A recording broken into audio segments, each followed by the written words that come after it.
Hello friends, welcome back to Chitra science hub.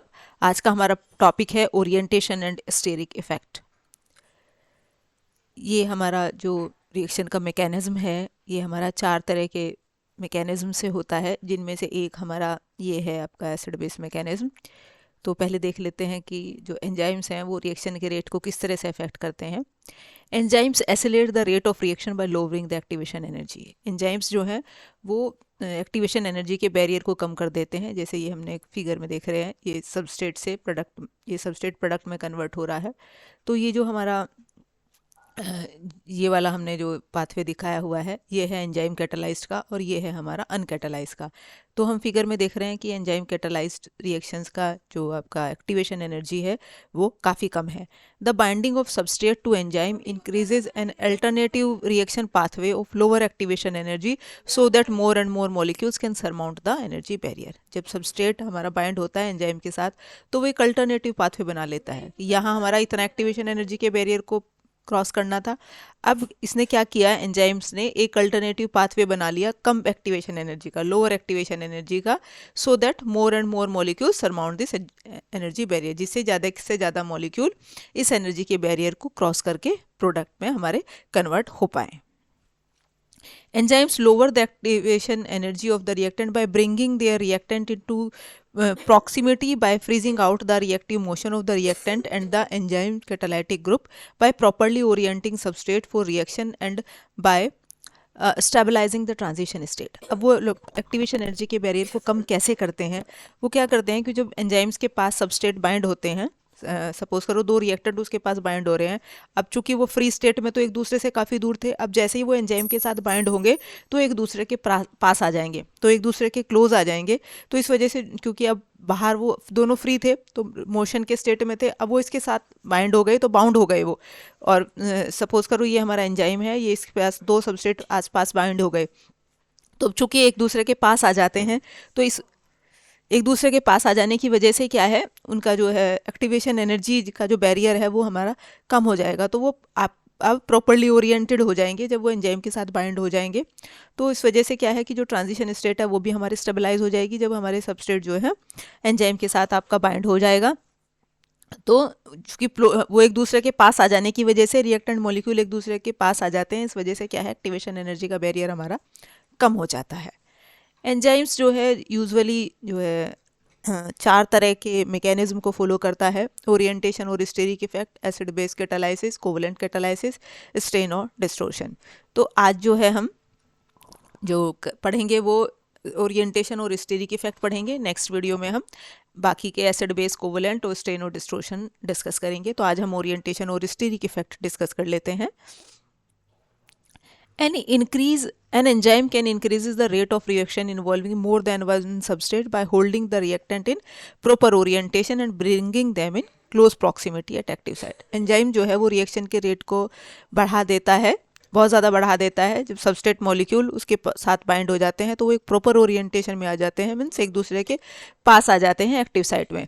तो इस वजह से जो है वो रिएक्शन के रेट को बढ़ा देते हैं। बहुत सारे इस तरह के ऑर्गेनिक केमिस्ट्री में एग्जांपल्स हैं जहाँ पे इंट्रामोलिकुलर रिएक्शन, जिनमें ग्रुप जो हैं एक दूसरे के बिल्कुल पास टाइड हैं, एक दूसरे के पास बिल्कुल बढ़े हुए हैं, उनका रिएक्शन का जो रेट है वो 10 से 100 गुना बढ़ जाता है। Then the corresponding intermolecular reaction when two independent molecules, ये दो हम दो बोलें, एक तो एक ही के अंदर दो ग्रुप हैं तो उनका रिएक्शन का रेट फास्ट हो जाता है एज कम्पेयर टू यदि हम दो रिएक्टेंट अलग अलग इंडिपेंडेंट ले रहे हैं। For example, the intramolecular reaction between para nitrophenyl acetate and imidazole is 24 times faster than bimolecular reaction of imidazole with para nitrophenyl acetate. ये देखते हैं हम, ये हमारा यहाँ हमने क्या लिया, दो रिएक्टेंट अलग अलग लिए, इमिडाजोल लिया और पैरा नाइट्रोफिनाइल एसीटेट। यहाँ हमने क्या लिया कि एक ही के अंदर हैं दोनों, ये होगा इंटरमोलिकुलर, ये होगा इंट्रामोलिकुलर। तो हमने क्या देखा कि इंट्रामोलिकुलर रिएक्शंस का जो रेट है वो 24 टाइम फास्टर है एज कम्पेयर टू दिस, जिसमें हमारे दो मॉलिक्यूल हमने अलग अलग लिए। इसके कंपैरिजन में इंट्रा का जो रेट है वो 24 टाइम्स फास्टर है। तो क्यों फास्ट है, क्योंकि यहाँ पे हमारा जो दोनों जो रिएक्टिंग ग्रुप हैं, जो हमारे फंक्शनल ग्रुप हैं, दोनों एक दूसरे के पास हैं, क्लोज प्रॉक्सिमिटी में है as compare to this. This difference in reaction rate is due to difference in entropy change during inter and intramolecular reaction. अब ये जो difference आया हमारा reaction rate में, ये किस वजह से आया? क्योंकि दोनों reaction की entropy change में अंतर है, दोनों की entropy different है. In intermolecular reaction, there is great loss of entropy when reactant leave their random existence in free solution to become bound in the transition state. अब हमें पता है कि entropy क्या है? Measure of disorderedness है, measure of randomness. अब जब वो free हैं तो इधर उधर move कर रहे हैं, तो अब जैसे उससे वो जब वो एक्टिव साइट के साथ बाइंड होंगे, ट्रांजिशन स्टेट बनाएंगे, तो एक ऑर्डर्ड अरेंजमेंट में आ जाएगा, तो उनके एंट्रोपी में लॉस हो जाएगा, एंट्रोपी में कमी आएगा. In enzyme catalyse reaction much of this entropy decreases occur in binding step. अब ये एंजाइम्स की कैटालाइज रिएक्शन के केस में जो एंट्रोपी में जो लॉस हो जाता है, ये बाइंडिंग स्टेप में हो जाता है. जब एंजाइम के साथ सबस्टेट बाइंड होगा तो ऑर्डर्ड अरेंजमेंट में आ जाएगा, तो रैंडमनेस कम हो जाएगी, तो एंट्रोपी कम हो जाएगी.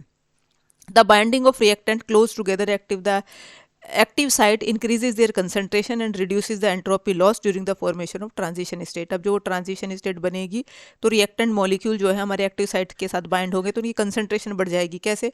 कि आपका एक्टिव साइट के ऊपर ही हमारे सारे बाइंड हो जाएंगे. अब फ्री स्टेट में एक इधर था, एक इधर था, एक इधर था, तो एंट्रोपी में कमी आ जाएगी और कंसंट्रेशन बढ़ जाएगी. तो इस वजह से क्या है, रिएक्शन का रेट क्या है हमारा, जो है बढ़ जाएगा. This is known as proximity effect और pro-inquity effect by Thomas Bruce and William Jenks. William Jenks और Thomas Bruce ने इस इफेक्ट को कहा proximity effect, मतलब वो ग्रुप एक दूसरे के पास आ गए हैं. In addition to proximity effect, the orientation of the reacting group with respect to each other also influences the rate of reaction. Proximity effect के साथ साथ reacting group का orientation किस तरह का है, ये भी रिएक्शन के रेट को बहुत ज़्यादा इफेक्ट करता है. जैसे कि हम एग्जाम्पल देख रहे हैं, the reactant react readily when they are in correct orientation. जब वो करेक्ट ओरिएंटेशन में होते हैं तब वो हमारे रिएक्ट करते हैं. जैसे कि the reaction rate of electron formation by compound b is greater than a. A के कंपैरिजन में बी का जो हमारा इलेक्ट्रॉन फॉर्मेशन का जो रेट है वो ज़्यादा है. अब क्यों है ज़्यादा हमारा? The presence of 2 methyl group in compound B. अब कंपाउंड बी के अंदर जो हमारे मिथाइल ग्रुप हैं, restrict the motion of carboxylate ion, वो कार्बोक्सिलेट आयन का मोशन रोक देते हैं. And immobilise the reacting group in an orientation that closely resemble that of transition state of reaction. अब क्या है, ये दो इसके पास बल की ग्रुप लग जाने की वजह से क्या है, वो कार्बोक्सिलेट जो साइड चेन है इसका मोशन रोक देते हैं, रेस्ट्रिक्टेड रोटेशन हो जाता है, तो वो वहीं के वहीं प्रॉपर ओरिएंटेशन में रहेगा, इधर उधर मूव नहीं करेगा. इसमें क्या है, वो इधर उधर मूव करेगा. यहाँ पे क्या है, मतलब ये समझ लो कि इन दोनों ने जो है उसका जो फ्री रोटेशन है उसे रेस्ट्रिक्ट कर दिया. उसे रेस्ट्रिक्ट करने की वजह से अब क्या है, ये हमारा वहीं का वहीं रुका रहेगा. तो the reacting group is in an orientation that closely resemble that of transition state of reaction. मतलब ट्रांजिशन स्टेट की तरह ही हो गया, जैसे वो ट्रांजिशन स्टेट पे वो बाउंड हो जाता है, उसके साथ एंजाइम और हमारा सबस्टेट एक दूसरे के साथ बाइंड हो जाता है. तो इसी तरह से जो ये हमारे 2 प्री मिथाइल ग्रुप हैं, इन्होंने ये इसके मोशन को रोक दिया है. तो इस वजह से जो कंपाउंड बी का रिएक्शन रेट है वो ए के कंपैरिजन में हमारा फास्ट हो जाएगा. Therefore less entropy will be lost in reaction proceeds toward the transition state. तो जो है एंट्रोपी भी में भी लॉस जो है वो हमारा कम होगा. This decrease in entropy lead to an increase in the rate of reaction. अब ये जो हमारे एंट्रोपी में कमी आती है जब वो ऑर्डर्ड अरेंजमेंट में आते हैं हमारे, तो इस वजह से ही क्या है, रिएक्शन का रेट हमारा क्या है, बढ़ जाता है. The entropy increases the rate of bimolecular reaction by binding the substrate in a conformation that readily enters the transition state. जो एंट्रोपी मतलब वो बायोमोलिकुलर रिएक्शन के केस में क्या है, वो है एंट्रोपी में हमारा क्या है, इतनी कम नहीं हो पाती, मतलब ट्रांजिशन स्टेट फॉर्मेशन में, जितने की हमारी क्या है इंट्रामोलिकुलर के केस में हमारी हो जाती है. दस less entropy will be lost during the formation of transition state. यहाँ एंट्रोपी में कमी कम आती है जो हमारे बायोमोलिकुलर के केस में एज कंपेयर टू इंट्रामोलिकुलर. तो इस वजह से कि जो हमारे प्रॉक्सिमिटी इफेक्ट, ग्रुप का एक दूसरे का पास होना और प्रॉपर ओरिएंटेशन में होना, ये रिएक्शन के रेट को हमारा के रिएक्शन के रेट के लिए बहुत मतलब ये है कि उसकी वजह से रिएक्शन का रेट हमारा बहुत ज़्यादा फास्ट हो जाता है. तो ये था हमारा आज का टॉपिक. Thank you.